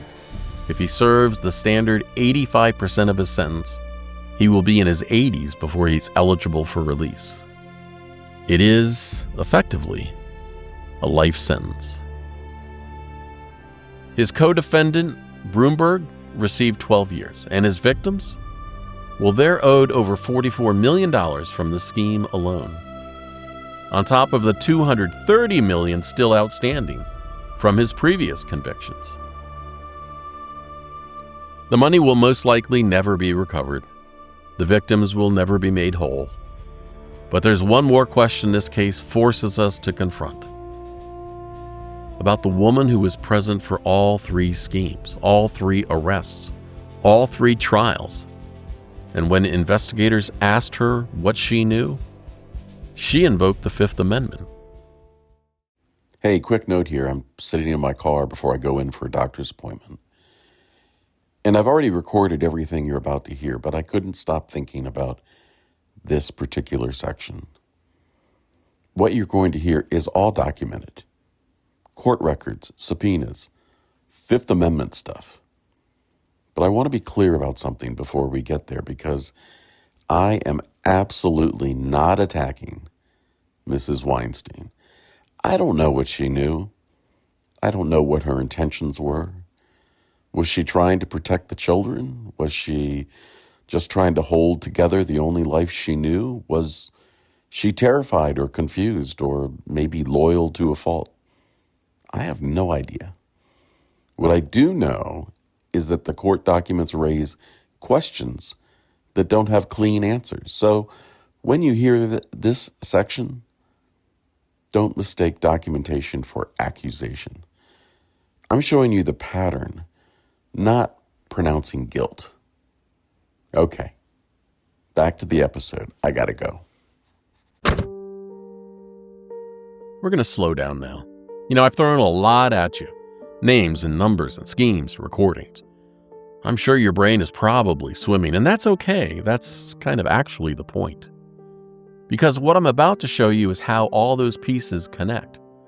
Not every piece. I can't prove everything, but enough to show you how this works, how the layers protect each other, and how the silence spreads. Don't try to remember every detail. Just follow the thread. Watch how the ripples play out. Throughout this story, there's been someone present at almost every stage. Someone who was there for all three schemes, all three arrests, and all three sets of consequences. Chanel Weinstein, also known in some court documents as Rivka, Eli Weinstein's wife. What did she know? When did she know it? The court documents raise questions, but don't provide easy answers. In 2010, after Eli's first arrest, she was called to testify in civil proceedings related to the fraud. According to court records, she invoked her Fifth Amendment right against self-incrimination. She was held in civil contempt, caught between the legal system's demand for testimony and whatever criminal exposure that testimony might reveal. But then it gets worse. Remember the Abacasisis victims? The earlier group with that $44 million judgment from 2009? Well, they were trying to collect what they were owed, and they needed information about where their money had gone. According to court documents, in January 2011, Rivka Bichler, also known as Rivka Weinstein, was personally served with a subpoena at their home on Seton Circle in Lakewood. The process server noted the details: 35 years old, 5'2", black hair, glasses.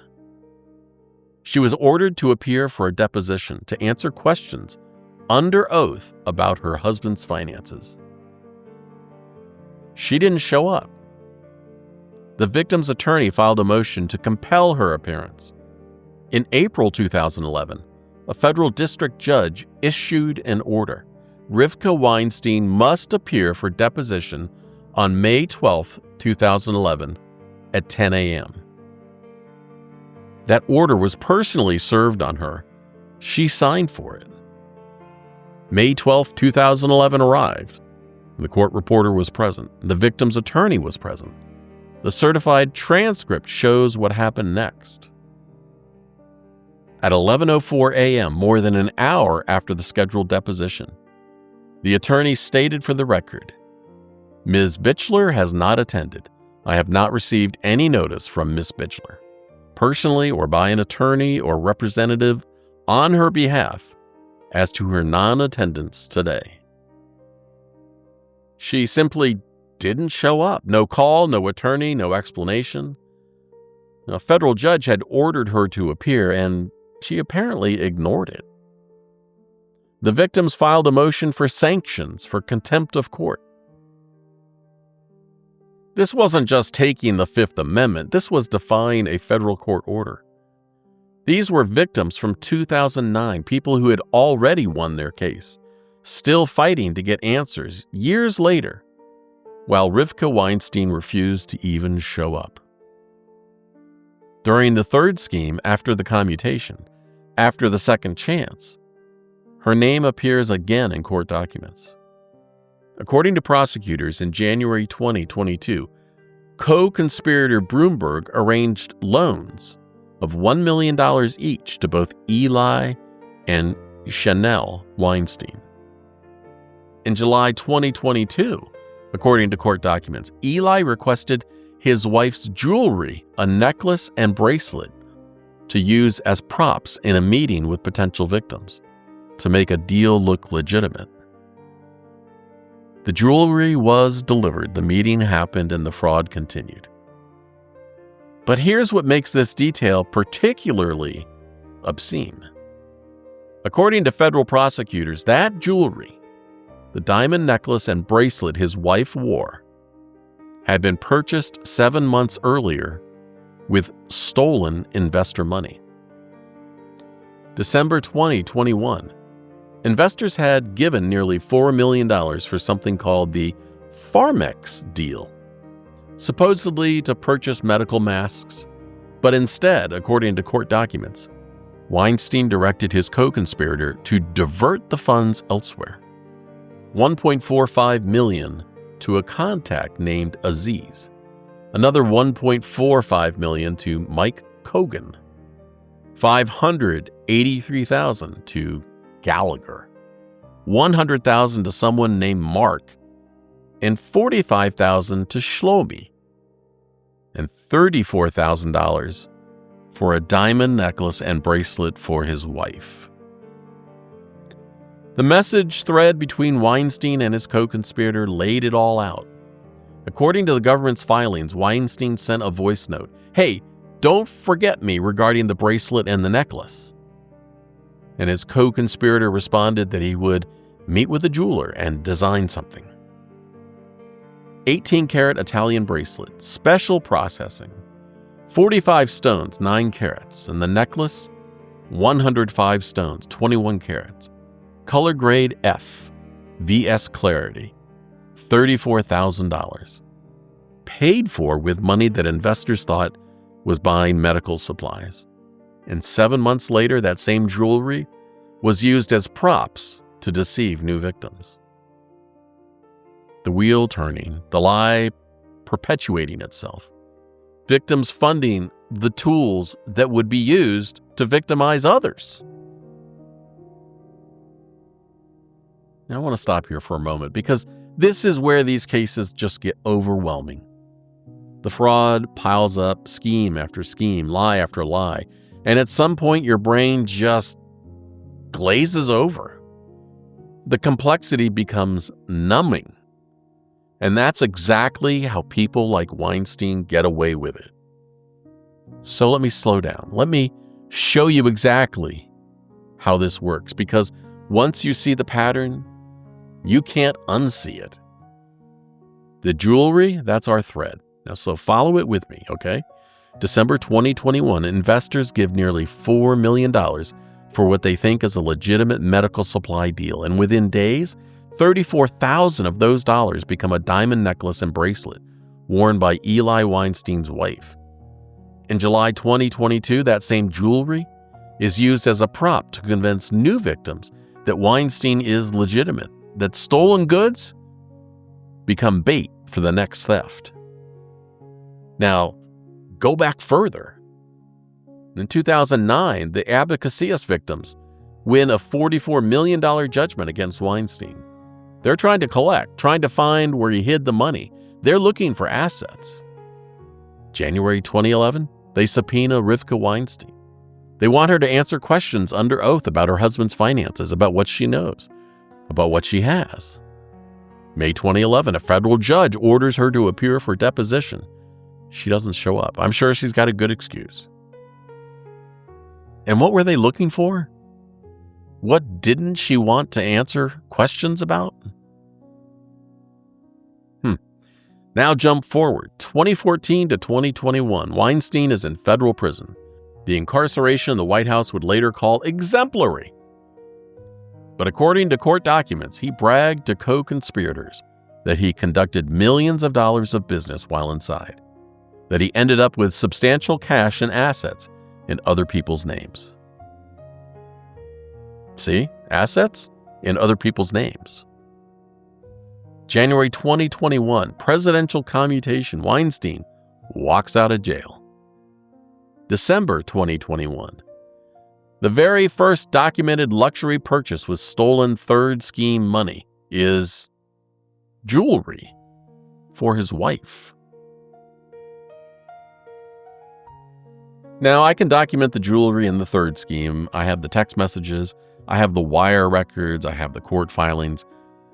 But it makes me wonder, what about all the other assets, the ones from 2009 that Rivka wouldn't answer questions about? The one Weinstein bragged about hiding during his exemplary prison stay? The substantial cash in other people's names? How much of what this family has accumulated has been quietly recycled through scheme after scheme after scheme, purchased with victim money, held by family members, used to project legitimacy, and hidden from investigators, protected by silence and the Fifth Amendment? I don't know. I can't prove continuity across all three schemes. But the pattern is there, and once you see it, you understand how this works. The complexity isn't a bug. It's a feature. The layers protect each other. The silence protects the layers, and the assets just keep moving around. Through the schemes, through the years, through the prison sentences, hidden in plain sight. Was the wife a victim herself, deceived by a husband who lied to everyone? Or was she willfully blind, choosing not to answer questions about their lifestyle that their family enjoyed? Or was she something more? I don't know. The court documents don't say. And there was no real investigation that I found into any of this. So what we're left with is more questions and pictures and images. But what I do know is this. She was present in the courtroom when Eli pleaded guilty in 2013. She had 7 children with him, and the youngest born while he was incarcerated. She remained in Lakewood throughout everything, and she invoked the Fifth Amendment when asked what she knew. Here's the irony. The White House justified Weinstein's commutation by calling him a loving husband and the father of 7 children. That was the argument. That's why they say he deserved mercy, his devotion to family. But when investigators asked his wife what she knew about her husband's business dealings, she apparently invoked the Fifth Amendment, the constitutional protection against self-incrimination. The same protection fraudsters use when the truth would send them to prison. A loving husband whose wife couldn't answer questions about his business without risking exposure. A devoted family man whose wife's jewelry was used as props to deceive new victims. A tight-knit family with a $1 million loan from the same co-conspirator who helped run the third Ponzi scheme. That's the image the White House put forward. That's what convinced a president to grant clemency. And that's what makes this case so infuriating. The White House justified clemency by calling Weinstein a loving husband, but his wife took the fifth.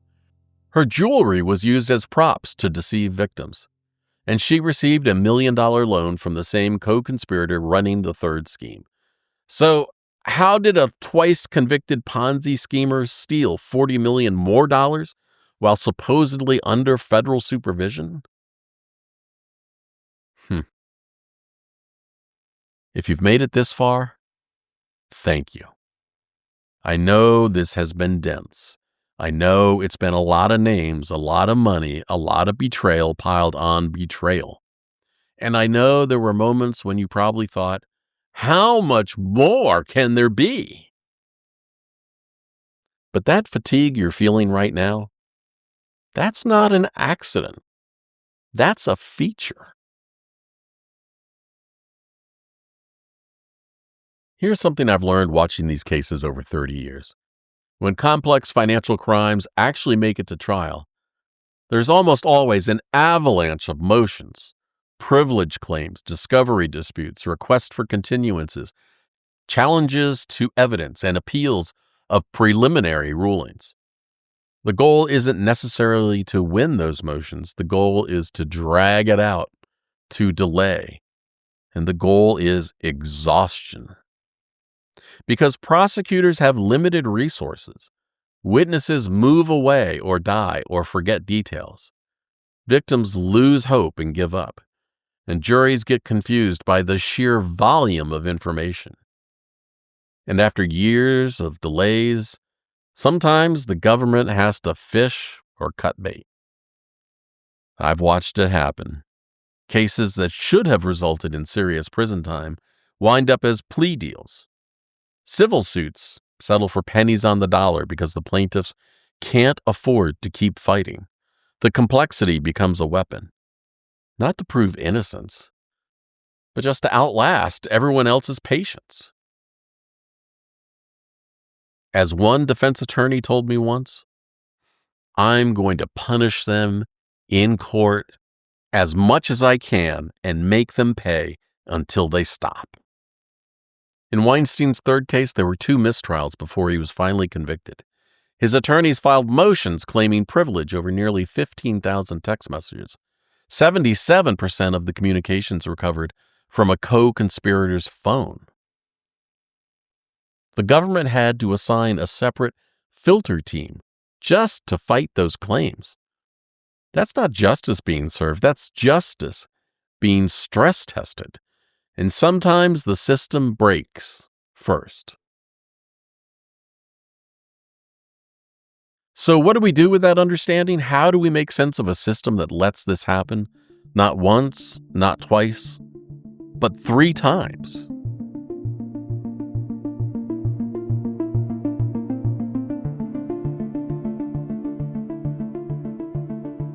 This case raises uncomfortable questions about clemency, about supervision, about whether our systems are equipped to handle predators who simply will not stop. Eli Weinstein committed fraud while on bail and awaiting trial. He was given 24 years. He committed fraud again within 11 months of receiving a presidential commutation. At every stage, the system gave him another chance. At every stage, he exploited that chance to steal more money from more victims. The supervised release system is supposed to monitor people like Weinstein, to catch warning signs, to prevent exactly what happened here. It failed. It fails more often than you would believe. And according to court documents, Weinstein was required to report all income, all assets, all employment. He was supposed to be transparent about his financial activities. Instead, he operated under a fake name. He ran a company that prosecutors say was designed from the start to defraud investors. He bragged on tape about hidden money that probation officers never found. How did this happen? How did a twice convicted Ponzi schemer manage to steal another $40 million while supposedly under federal supervision? Those are good questions that deserve good answers. Questions that the victims of Weinstein's third scheme are surely asking. The probation system was designed to prevent exactly this, and it failed completely.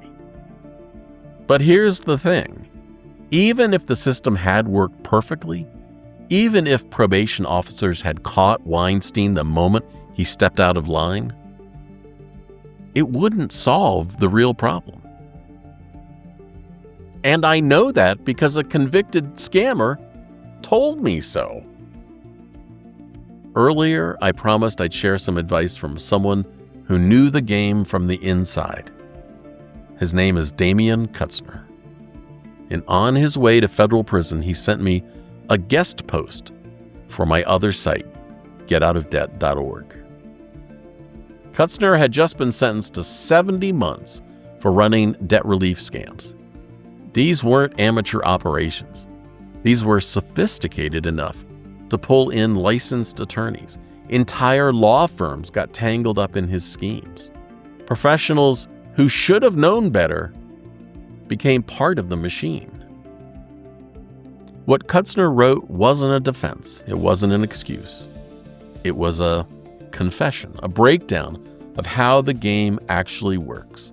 And everything he described maps directly onto what Eli Weinstein did to his community. Let me share some of what he wrote.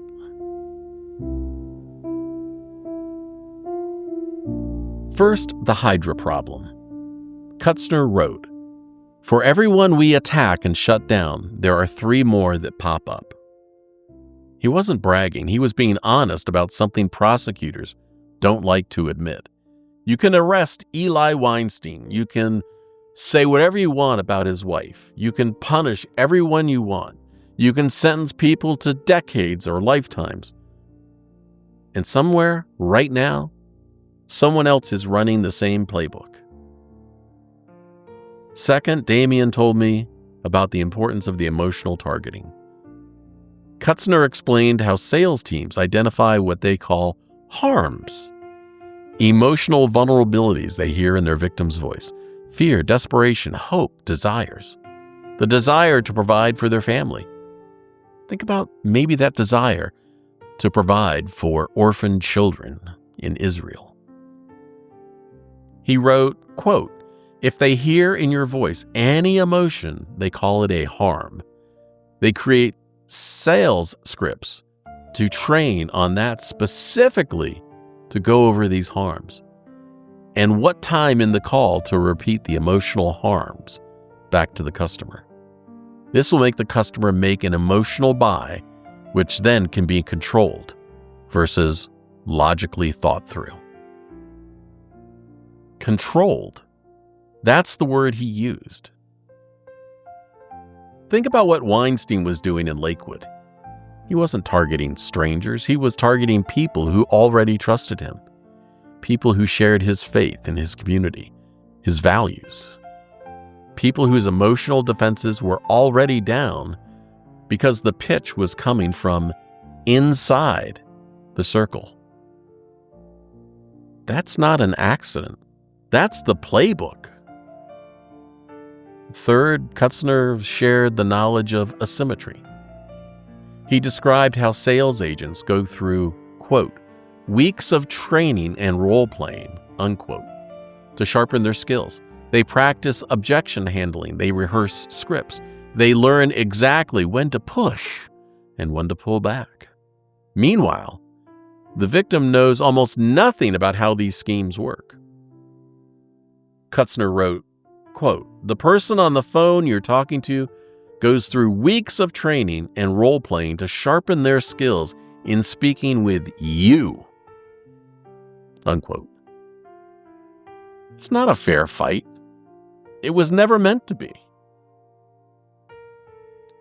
Next, he thought it was important to talk about the reinvention cycle. Kutzner noted that perpetrators, quote, "wind up folding and resurrecting themselves using a similar scheme but with a different product," unquote. Does that sound familiar? Weinstein's first scheme was real estate. His second was Facebook IPO shares. His third was cryptocurrency and COVID relief funds. Same playbook, different wrapper, every single time.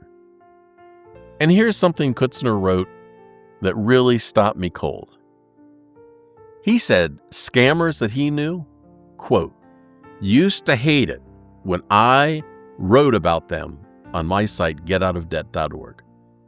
When they wrote about us, it made our skin crawl.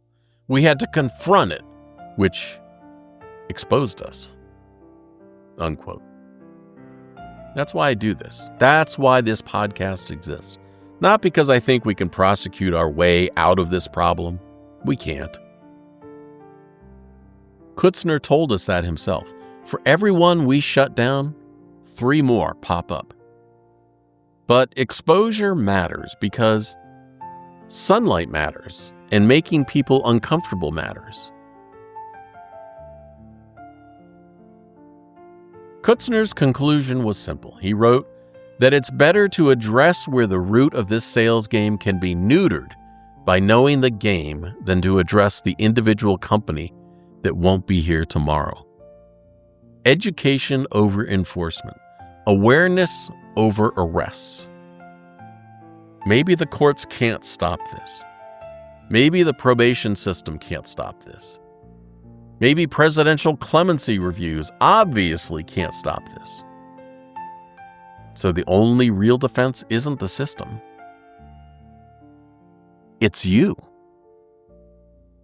Knowing the patterns, recognizing the signs, understanding that when something sounds too good to be true, especially when it comes from someone you trust, someone who prays beside you, someone vouched for by people you respect, it almost certainly is. I had another scammer tell me once, I use religion and God almost every chance I get, because if you soften them up with God, they won't notice that you stole their watch. So this brings us to the final question, the one that has haunted me through the 30 years of investigating lots of people like Eli Weinstein. In fact, Weinstein in this whole scheme is really just a placeholder for many schemes and scams that I've covered. What makes someone destroy everything they touch over and over again, even when they know exactly what they're doing?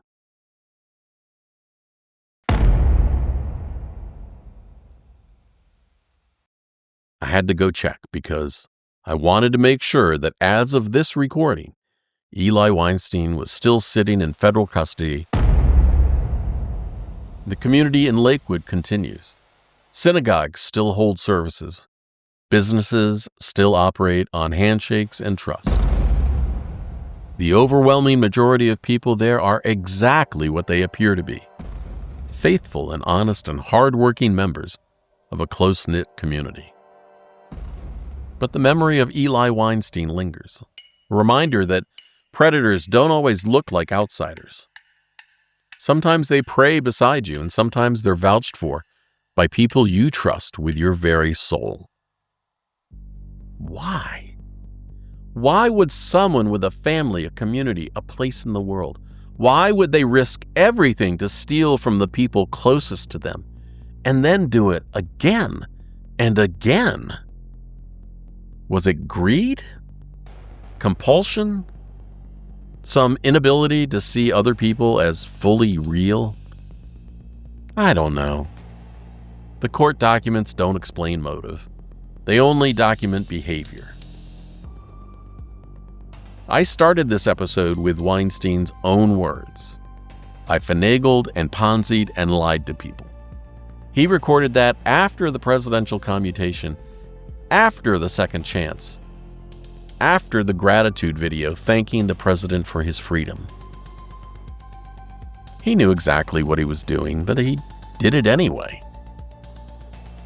And now he's in federal prison again. 37 years this time, maybe. No possibility of a presidential rescue, maybe. His benefactor is back in office, but even political loyalty has limits when the optics are this bad. Remember, this is a man who ran a Ponzi scheme while awaiting trial for a Ponzi scheme, who defrauded new victims while on supervised release for defrauding previous victims, who, according to court documents, conducted millions of dollars of business from inside federal prison and ended up with substantial cash and assets in other people's names. He's a smart guy. He's demonstrated repeatedly that walls don't stop him, that monitoring doesn't stop him, that consequences don't stop him. So I have to ask the question, what's he doing right now? Is he finally, at 50 years old, facing decades behind bars, truly done? Has he finally exhausted his capacity for reinvention? Or is there someone out there right now receiving a phone call from a federal facility? Someone being told about an incredible opportunity. Someone being assured that Eli Weinstein, yes, that Eli Weinstein, has learned his lesson. He's contrite. He's found his faith, and he just needs a little help with a legitimate venture. I don't know. I can't know. But if his history tells us anything, it's this. Betting against Eli Weinstein's ability to find new victims would be the only wager he's ever lost. At the beginning of this episode, I mentioned a scammer I sued 30 years ago. I promised I'd tell you who he was. His name was Andrus Puckey. When I sued him, he was running a debt relief company that was ripping off consumers. And after that, he was convicted of mail fraud and obstruction of justice. And the Federal Trade Commission hit him with a $172 million judgment. You'd think that would be the end of the story. It wasn't. He went to prison for a bit. He got out. And he resurfaced years later running a real estate scheme in Belize called Sanctuary Belize. He promised retirees their dream homes in paradise. He used fake names, Mark Romeo, Andy Storm, to hide his involvement. He directed his salespeople to lie about his criminal history. He stole nearly $10 million for a waterfront mansion, personal investments, payments to family and friends. Hundreds of victims. $77 million. Many of them retirees who lost their savings. Does it sound familiar? In July 2024, Puckey was convicted of wire fraud and obstruction of justice, and last year he was sentenced to 8 more years in federal prison. 8 years. After mail fraud, after obstruction, after a $172 million Federal Trade Commission judgment, after Sanctuary Belize. It's a different name than Weinstein, a different scheme and different victims, but it's kind of the same pattern. Same inability to stop. If you've hung with me through this entire episode, and I know it was a long one because I recorded it, but I thank you. Whether you're listening in New Jersey, where this all started, or Cape Town, or Johannesburg, or anywhere else in the world, I want to say, Baie Dankie. That's thank you very much in Afrikaans. For our loyal listeners in South Africa, that's just for you. And you've stuck with me through over 2 hours of financial carnage, and that means something. You now know more about these complex scams and how they actually work than most people ever will. You understand the patterns, the emotional targeting, the fake names and reinvention cycles, the way professionals get pulled under, the way complexity itself becomes a weapon. You've heard it from a convicted scammer's own words. You've seen it play out across 3 federal prosecutions spanning 20 years. That knowledge, that is your armor. If this episode gave you something valuable, if it made you think, or helped you understand how to protect yourself or someone you care about, I would be personally grateful if you would leave me a 5-star review on Apple Podcasts. It's how new listeners find the show. And the more people who hear these stories, the fewer victims I hope there will be. At the beginning of this episode, I called this a financial massacre, and I asked you to tell me if I was wrong. After everything you've heard, the widow who lost her husband's legacy, the retirees who lost their savings, the hundreds of victims across 3 schemes in 20 years, the charities weaponized, the professionals destroyed, the community betrayed. Was I wrong, or was I right? Damian Kutzner was right. For everyone we attack and shut down, 3 more pop up. Weinstein, Pucky, and somewhere out there right now, someone we haven't heard of yet. They'll be running the same playbook with a different wrapper. The only defense is knowing that game, and that's why I tell these stories. If you want to receive detailed case files and documents when I release episodes, well, then you need to be sure that you're subscribed to the email list. Visit the link in the show notes and join the email list. Or go to truecrimeunheard.com so you can be in the know. I'm Steve Rode. This has been True Crime Cases You Haven't Heard. Stay safe, stay curious, and stay subscribed. Bye.